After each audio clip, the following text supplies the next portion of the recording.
నోట్లో ఆముదం పోస్తే చక్కగా సాఫీగా మోషన్కి వెళ్తాడు. చెవిలో నూనె చుక్క పోస్తే చక్కగా గుబులు క్లియర్ అయిపోతుంది.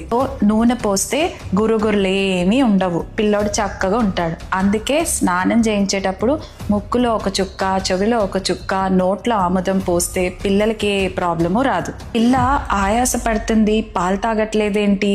నూనె వేశారా, నువ్వుల నూనె వేశారా? పిల్లలకి ఏ రంధ్రంలోనూ నూనె అనేది వేయకూడదు, అది చాలా డేంజరస్. పిల్లలకి ముక్కుల్లో గనక నూనె వేస్తే అది కొంచెం కొంచెంగా నిమ్ముగా మారుతుంది అండ్ లంగ్స్లో డిపాజిట్ అయిపోయి ఉంటుంది.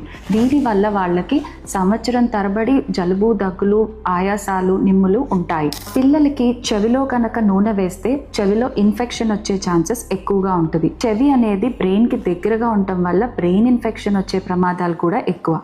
పిల్లలకి నోటి గుండా ఆముదం తాగిస్తే మోషన్ ఫ్రీ అవుతుంది అనుకుంటారు, కాదు. దీనివల్ల లూజ్ టూల్స్ వస్తాయి, దీనివల్ల పిల్లలు నీరసపడిపోతారు. అందుకే నూనె అనేది వంటల్లో వాడండి, అంతేగాని పిల్లలకి ఏ రంధ్రంలోనూ వేయొద్దు. Share this to new mom who needs to no.